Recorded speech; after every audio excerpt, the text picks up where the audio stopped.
Welcome to Fleet Safety Geeks. I'm Bob. And I'm Phil, and we welcome you to our podcast.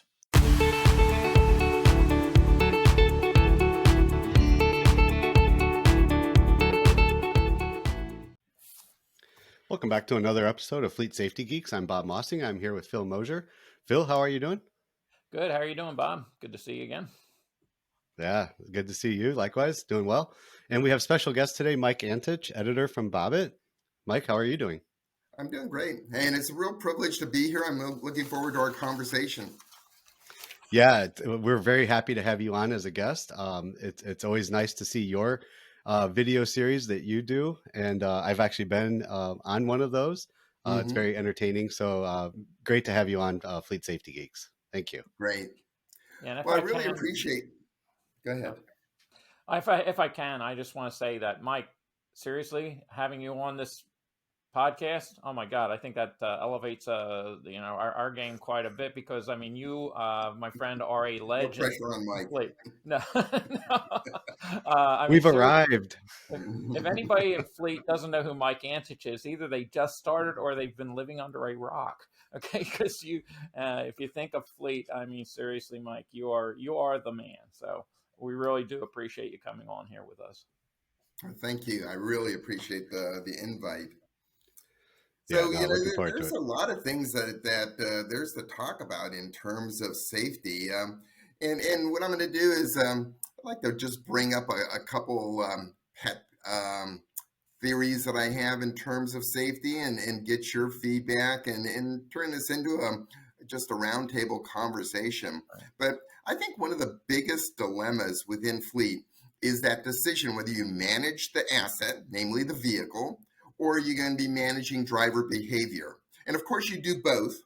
But there is a limitation in terms of managing the asset because you have this pesky little thing that's called your fleet application, and you're going to need a minimum equipment requirement. So there's only so far that you can go in terms of managing the asset. And I take the side that your greatest benefits are going to come in terms of managing and modifying driver behavior.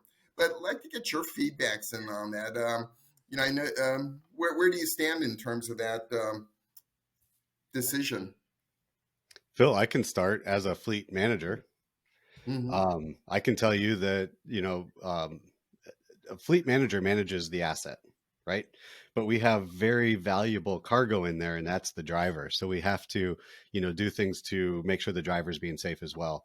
But the asset starts with, vehicle selection, how well we maintain it, how long we keep it, and making sure that the driver is following safety policy, maintenance policy first, on how to protect that asset. And if right now, I just want to bring up the environment that we're in, where it's very difficult to even order new vehicles. Our True. replacement plan has really been altered, and we're keeping vehicles longer. I've had constant communication with my field management and my drivers saying, make sure you are getting maintenance performed on that vehicle as often as possible. Stay away from the quick lube shops. All you're going to do is get clean oil. We got to check your brakes. We got to check your tires. We have to check the suspension. That's managing the asset. We need to keep that asset running well and safe for the driver. And then to manage the driver is the safety policy. We have a whole safety policy series. It's very important that we develop a good safety policy. Drivers are begging to know what's expected of them. And once they know, they'll follow it. But if you put them in an unsafe vehicle, they really can't be safe. Well, not only is it an unsafe vehicle, it's an older vehicle. It also goes into other areas on how they care for the vehicle. When you're driving an older vehicle, I think there's less pride of ownership, so to speak, in terms of the employee driver. And so, that definitely has a bearing on what the vehicle is going to look like when it's taken out of service and ultimately sold in the wholesale marketplace. Yeah, absolutely. That's a good point. Yeah, What's your thoughts, Phil? Yeah, so as far as my opinion on this, obviously I work for a driver safety training company, so I'm going to say you need to manage the driver, but I don't think it's an either or decision. I think it has to be No. both. You have to, so obviously you want to have safe vehicles, well-maintained vehicles, so they remain safe. I think that any ADAS that's available, put it on there. But also teach your drivers how to properly use that ADAS. And we had a couple of other previous episodes of Fleet Safety Geeks addressing that very issue. You don't want the ADAS to make the driver lazy and dumb. you know. Hmm. But the attitude of the driver is huge.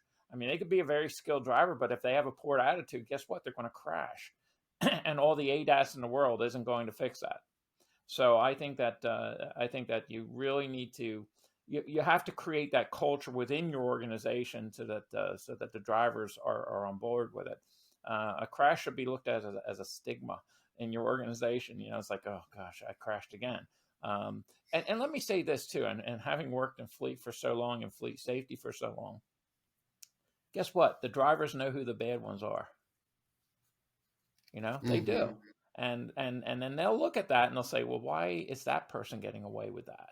And so you have to have consistency within your, and that goes back to what you said, Bob, policy, a consistent policy. And you need to make sure that that culture is developed from top down within your organization.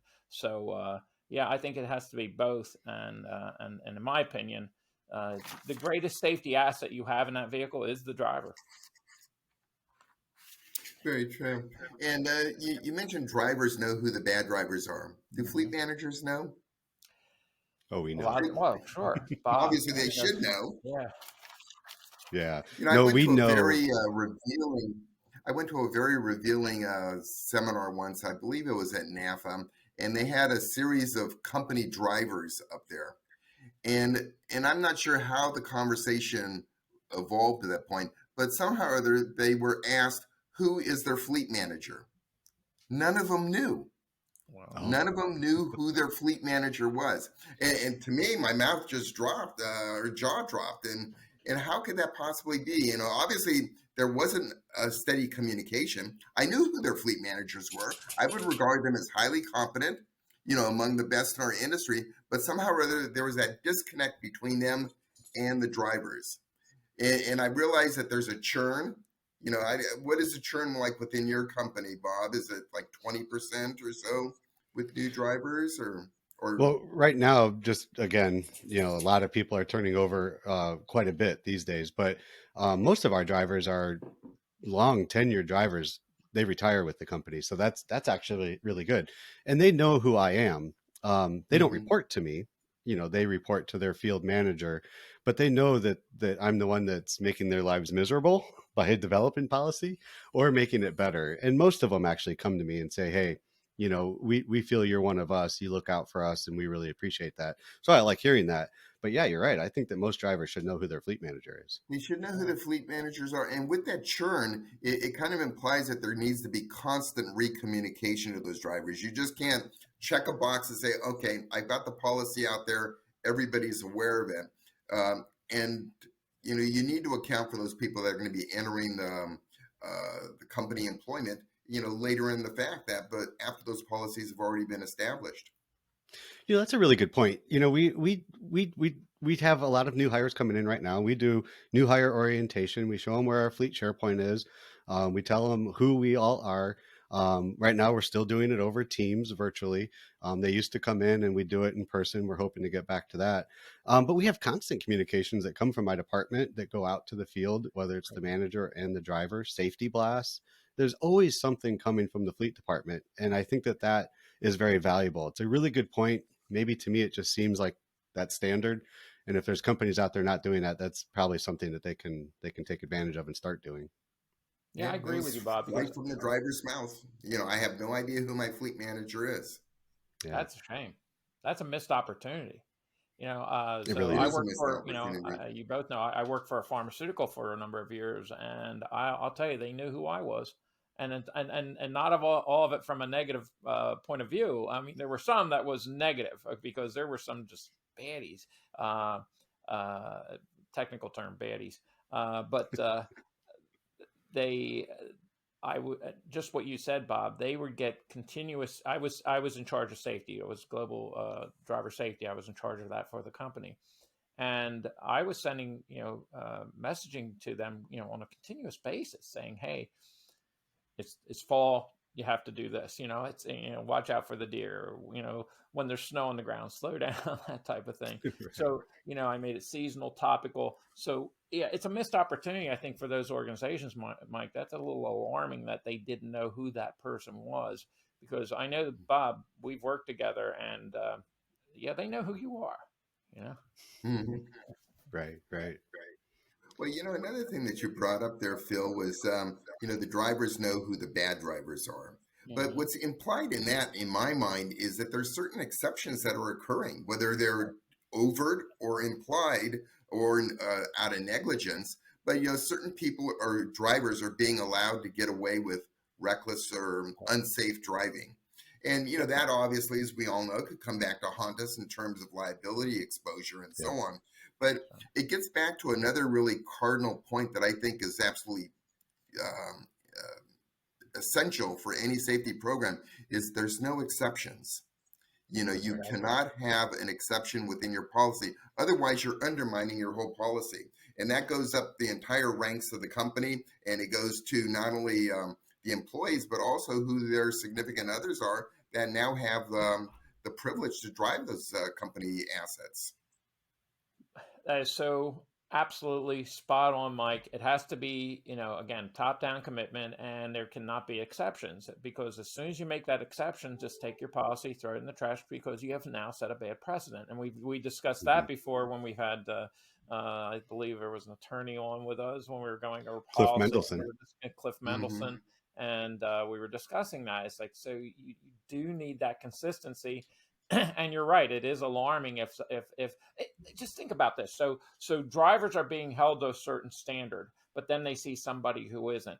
Now, what is that going to do for your driver safety culture? It's going to go Exactly. right to the toilet, to put it plainly. Yep. So you have to have that consistency. You're absolutely right, Mike. Well, in this whole term of safety culture, I think it's kind of an overused term. I mean, I believe in it. I believe in it conceptually, but I think a lot of people within Fleet kind of bandy it about, but really don't put any substance behind it. Right. So, what I mean by that is, many companies work for, or many fleet managers work for companies that are, let's say, manufacturing type companies.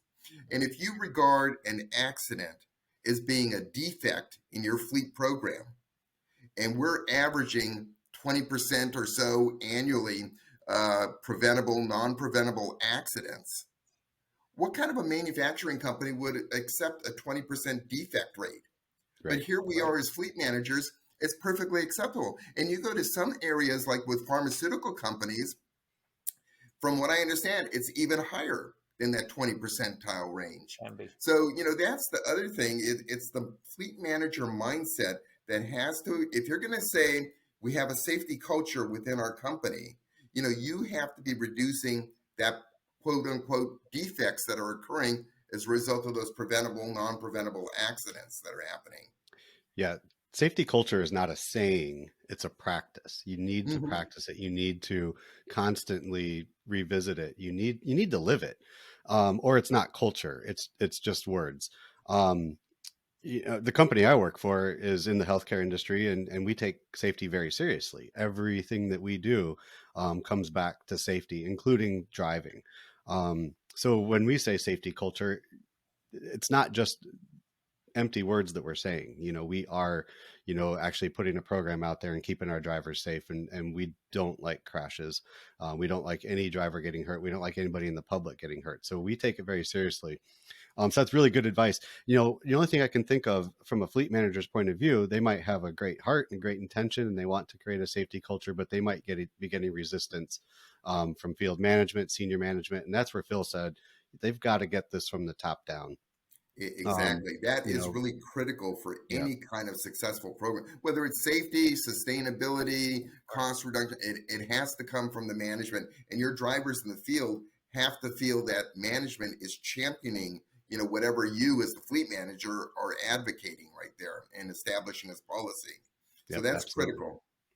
yep, But that's right. you touch upon a good point there, Bob. The weak link in all of this is the field management. I mean, and you end up communicating to field management, making a false assumption that that's being communicated down to the people that report to them. But invariably, it doesn't happen a lot. So, how do you address that? I mean, you just have to go to everybody within the organization and communicating this and go beyond the field management. Well, we tackle it from having constant follow up meetings. We have We have quite a few layers of management, but we start at the top and we continue to make sure that we are on all of their calls, AVP calls, and then it gets down to the the direct first line managers with the drivers. We support this message, and we constantly report out how well they're doing. And if there's any kind of slip ups, we address it right away. We manage everything by exception, and if there's something that's going wrong, we measure it and then we report back to them and what they can do better. Um, whether it's the driver having a speeding ticket and they move up in points level, or there's a crash, we look at root cause. The manager is supposed to determine what happened, and then we refresh them on what they should be doing. Review the weekly safety blasts, make sure they're taking their monthly training. We review that and make sure that the drivers were taking it. We make sure that the DSMs and managers are working with the drivers on their weekly calls and talking about the safety blasts that we send out. If they aren't running it and they aren't talking it and they aren't talking about safety, the drivers think that they don't care. So you're absolutely right, and we were constantly working with them to make sure that happens. But um, it goes back to what Phil was saying. They know who the bad drivers are. mhm. And I think that's really kind of a nearsighted thing on the part of fleet managers. It's not just the drivers. I mean, think about it. How many middle managers are calling their people about, a service job, about a sales thing, and they know they're behind the wheel of the car and they're I expecting know. their drivers to take that call. Right. So I think that's another area that needs to be addressed. It's not just drivers, but it's also their management. Mike, is absolutely important, and that's a key to any driver safety initiative. And I addressed that again when I was working at the pharmaceutical. And whenever I talked to a client about their safety initiatives, I said you have to have your field level managers on board. And people who have listened to our podcast know that have heard me say this time and again. Either the field managers are telling the drivers, "Hey, go go go," or they're telling them, "Hey, now listen, safety, now go go go," and that's the difference. If they are not on board with the safety initiatives, it's just not going to work. They are the people who are in direct contact with the people who are driving the vehicles. And here's the thing though, if, a field manager typically is not a type A, they're a type AAA.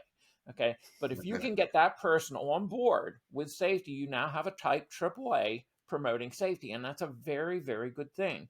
They are an integral part of any driver safety initiative. You have to have them on board. You have to convince them. And some of your worst drivers may be those field managers because they're type AAA. But Hmm. if you can Exactly. fix them, if you can get them on board and you start creating that culture with them, it's kind of and people have heard me use this comparison. It's kind of like the parent-child relationship. Parents wonder why their kids drive poorly. Well, they've been watching you their entire lives. So if a field manager, as you said, Mike, if they're saying, "Hey, now listen, you have to be available for this call, and why don't you get 2 more calls in by the end of the day?" Now you're having a distracted rush driver.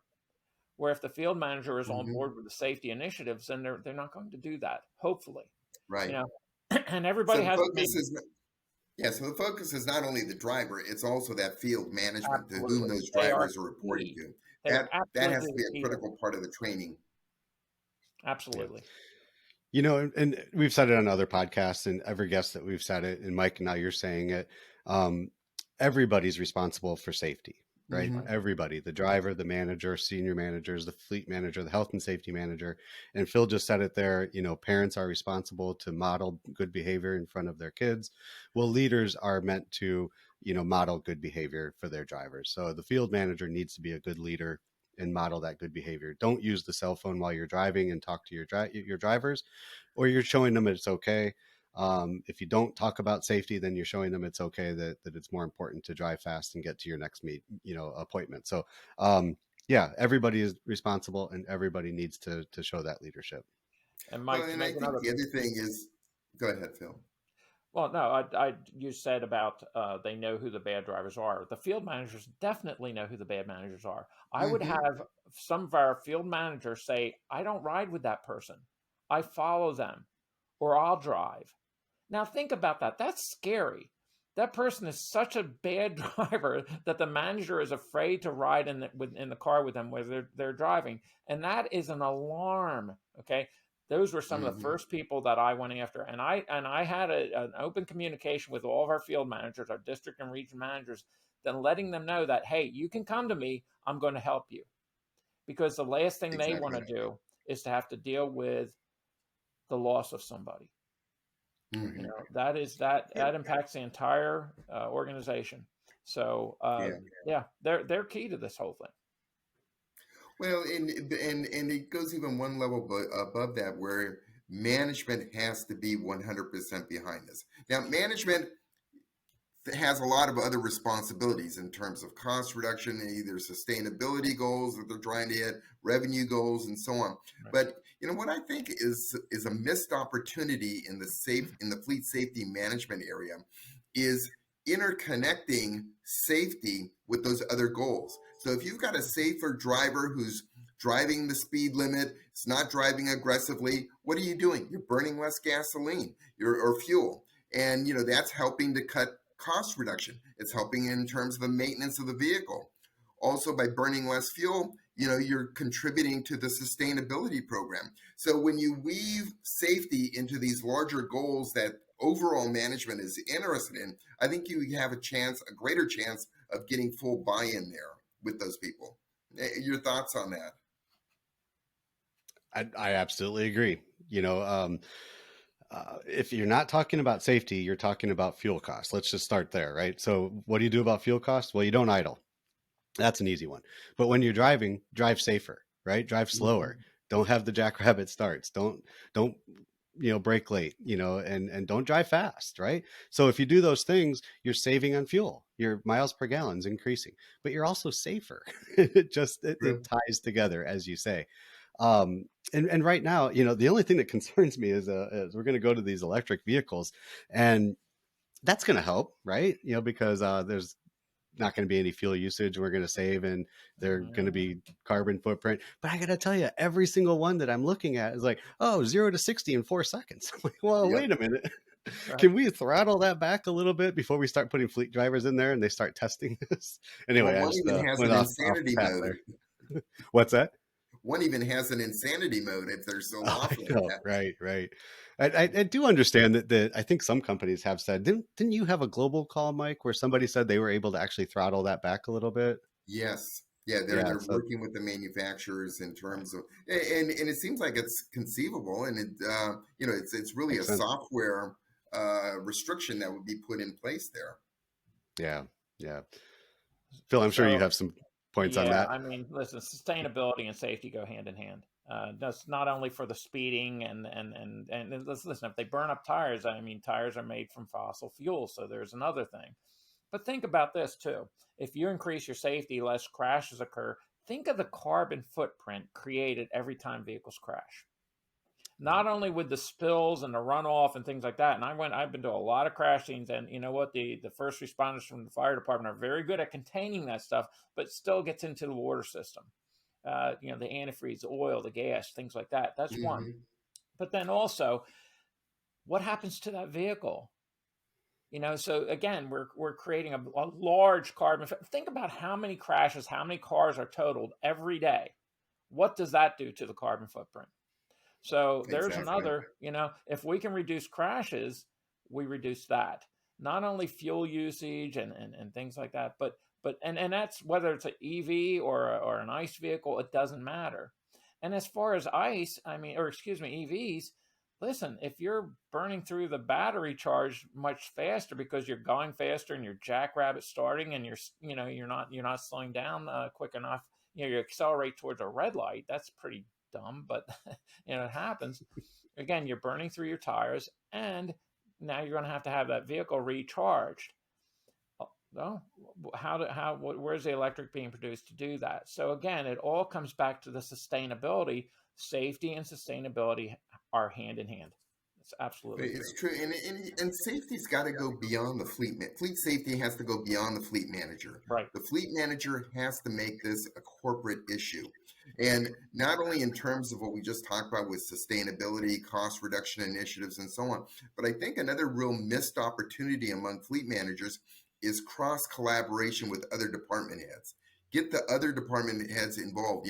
EHS. So for instance, they're in charge of implementing and making sure the company's compliant with OSHA requirements. Well, that company vehicle is somebody's office. That's where that's their work environment.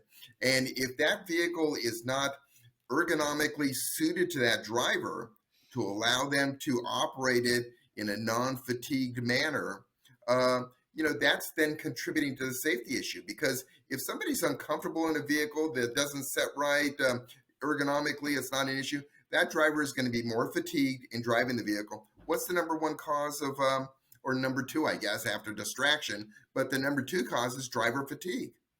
Driver fatigue is a major contributor to preventable accidents. Right. So, that's a missed opportunity as far as I'm concerned. You need to bring in other departments, risk management, environmental health and safety, HR. It needs to be a corporate initiative, not just the fleet manager running the show, but it needs to be part of a larger corporate umbrella. Right. And don't forget legal.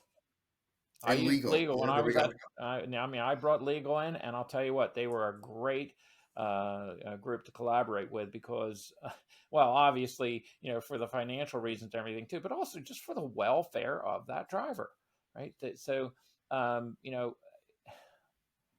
in a manufacturing environment, they're going to put guards on, and they're going to put hard hats and steel-toed shoes and certain gloves and things like that. But if there's an accident, there's an injury, they're going to put training and set more safeguards in place to make sure that doesn't happen, because they want to Mm-hmm. create that safe work environment for their employee. Well, isn't the same true for a person who, company that has drivers out on the road?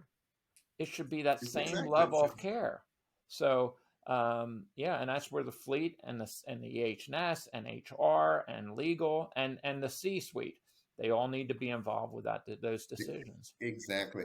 And then, the other thing is you got to go beyond the driver.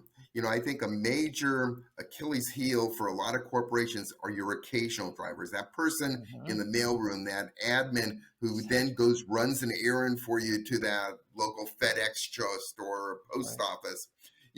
That training needs to extend down to them also. You need to extend to those occasional drivers and also the people that you allow personal use of your company vehicles. Right. There needs to be some sort of training there. And my personal feeling is I'd almost get rid of personal use for non-employees. Right. I think it's just a can of worms for you.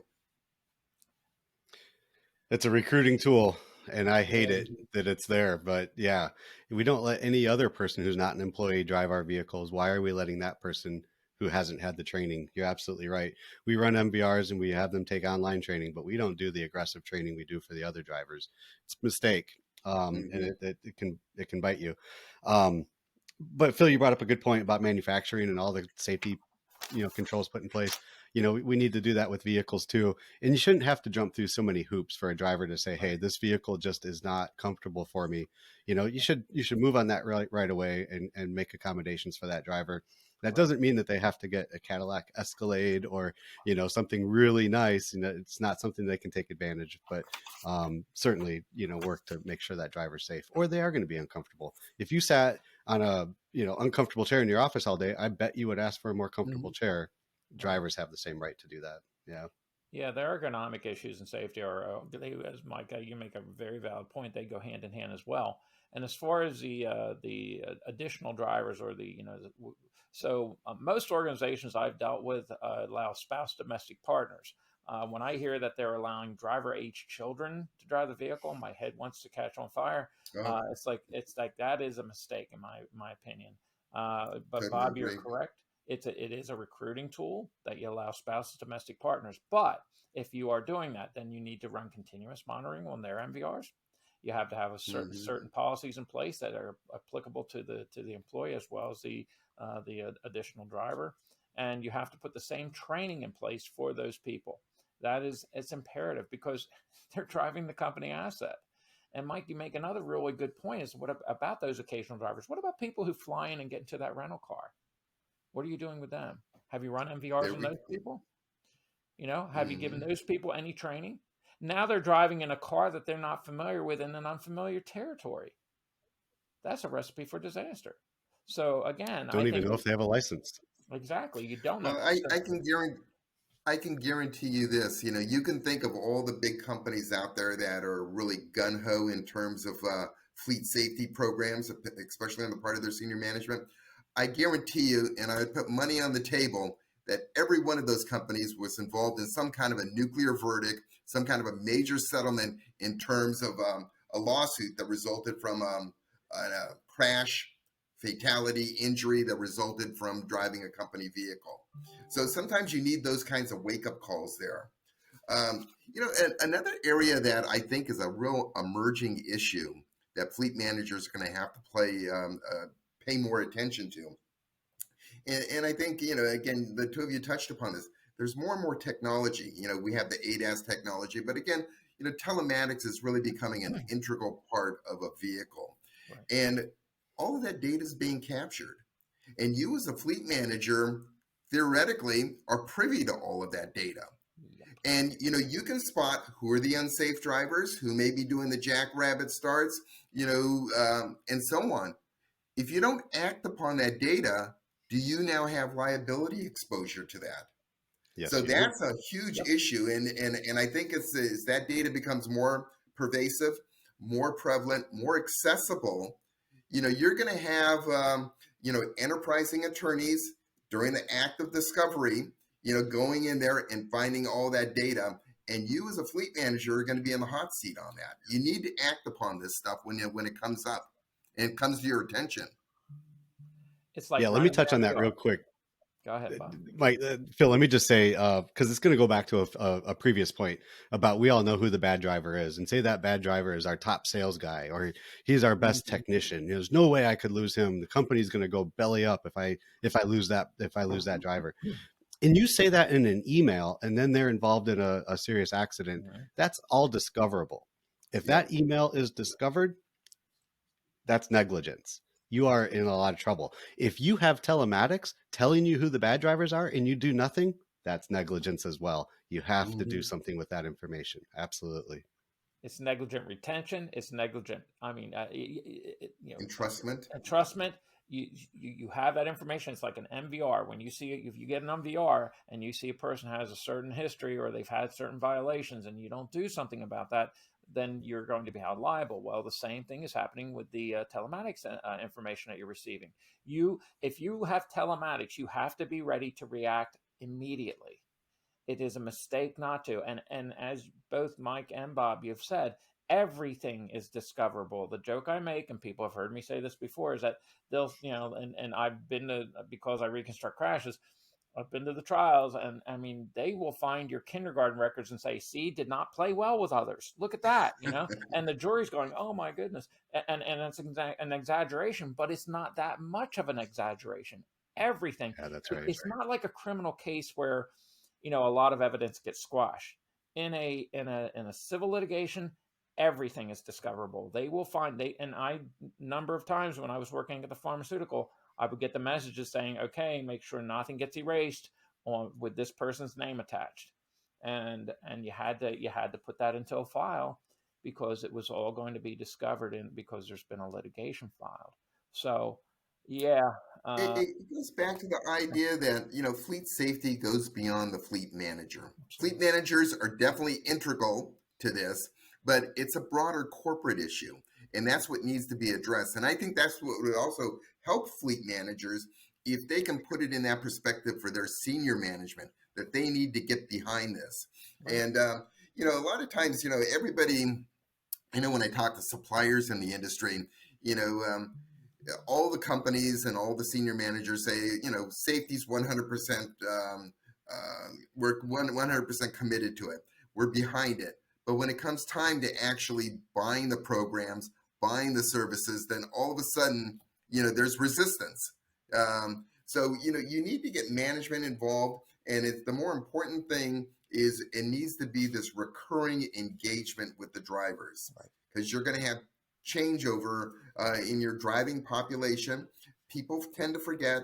If they're not reminded, they're going to revert back to old, dangerous, potentially dangerous habits. Right. Yep. You're absolutely right. It's ongoing. It cannot be just a one and done. It's ongoing. You may do training for your drivers and then you see a reduction and they're doing better. Well, if you don't keep that going, Mike, exactly the point. they'll just start reverting back to their old habits, and it's going to deteriorate after a while. And then you'll be sitting there saying, "Well, I did the training, okay, but you Yeah. didn't take advantage of what they learned, and that you continue that then. And it's not that expensive to do that. It doesn't take that much time to do that. Just a continuous messaging again, and it's creating that culture. Yeah, and it goes against my nature with this. I mean, if you talk to my kids, I'd be a softie. I tend to, mush around and try to see both sides. But that being said, and I'm not in favor of it. It's hard for me to do it from a personal standpoint, but there needs to be accountability, Absolutely. and there has to be unwavering accountability where there Right. isn't a gray area. That's right. Um, and I liken it to, and I'm not sure if they still have the policy, but I know for a while in attending NETS meetings, Shell had a policy that essentially said if you elect to use a cell phone while behind the wheel of a company asset, you've elected not to work for Shell any longer. Right. And that was really implemented across the board. There Yep. was no exceptions to it. And in some ways, that's kind of what you need. I know it's draconian, it's hard, it kind of goes against my nature, but you do need to have that accountability where there again goes back to that policy, no exceptions. And I think that's when it's going to really sink in that, oh, the company's really serious about this. You Well, know, Mike. Like you said it, you said go it ahead. before. The companies that come up with those policies, there's going to be a company that's going to come up with that, but they're going to do it because there was a serious accident and something really Hmm. bad happened. We've said it before on this podcast. Don't let it come to that. Develop the policy and develop that before something bad happens. You don't want that on your conscience.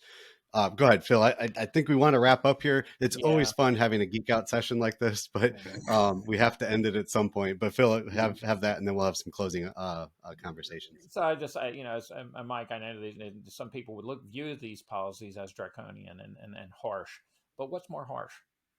Is the policy more harsh, or is a crash more harsh? Go talk to the families who've lost somebody. And I'm not trying to be True. dramatic here and everything, but it's what I've done, and I've been doing it for years. And I'll tell you something. They would probably say, "I wish they had been told to stay off the phone. I wish that the company had that policy. Then maybe we wouldn't be having to deal with this." So yeah, it might be draconian, but think about the consequences. Um, I I don't care. I mean, I just don't care. Crashes change lives. I mean, they ruin lives, Hmm. ruin families. And again, I'm not trying to be Mr. Dramatic or anything, but that's just the cold hard truth. People need to understand that the reasons that the policies are in place is because we want them to go home. Right. Yeah. Well, and it's like what Bob said. I mean, the fleet managers that I know, everybody's good-hearted. I mean, and that's what really makes this industry is the great people within this industry. That's But right. but as Bob said, you want that on your conscience. Right. That's the kind of thing. I mean, if I was in that role, something like that happened because of something that, in hindsight, I could have done better. I mean, that would be haunting me for a long time to come, especially if I knew that individual. Right. So yeah, no exceptions. I know it's kind of that whole saying of tough love in a lot of ways. Right. You know, Our last guest lost his son to a distracted driver, and he quit his job and has dedicated his life to change the world and put legislation out there to have people put their phones away. Right? Why does he have to go through that? We should already not be using our phones while driving, from a distracted point of view. But that's just a safety thing. That's part of a safety policy. We need that in our fleets. We need it in our everyday drivers, to do the same. So yeah, it we don't want that to happen to one of our drivers, or have it one of our drivers, hurt somebody else out and just driving around. So yeah. it was a Well, fun with that, we conversation. yeah, we've gone over our time, as we always do, and it's always fun when we have conversations because Phil and I can just talk about this all day. Mike, it seems like you really have a passion for safety as well, which is great. Do you have any closing comments that you want to make? Kind of sum up what you've been saying. Yeah, I think probably the biggest takeaway that I'd like to leave behind is that fleet safety is never ending. I mean, we talked about a lot of tactics, a lot of strategies that you can employ, but it's never ending. You need to constantly recommunicate, recommunicate, recommunicate. And that's really kind of a core aspect of fleet management, not only just with safety, but also in terms of, cost prevention, and so on. The biggest problem with fleet is we tend to deal with issues after the fact rather than before the fact. After it becomes a problem, then we're all over it. But I think the real effective fleet managers are the ones that deal with these issues before they occur. And I think fleet safety is definitely an area that could exemplify that. Yeah, it's always better to be proactive than reactive. And if there's a Hmm. lot of any new fleet managers out there, I would recommend they listen to this podcast because they're going to get a lot of great advice and a lot of things that they can be proactive on. Phil, do you have any closing statements that you want to make to sum Uh, this up? well, you just Mike, thank you. Thanks for coming on here with us, and Oh, Bob, always, absolutely. as with you, Bob, always thank you. You are it wouldn't happen without this wouldn't happen without you, Bob. So I appreciate you.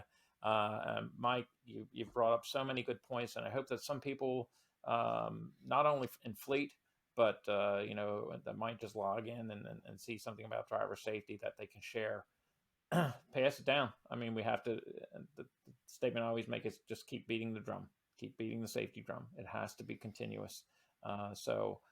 Thanks for all the great information you brought to the podcast, Mike. I appreciate it. Quite welcome. Happy to join you in the future also. Like I said, I had a really good time discussing all this with the two of you, and happy to do it again.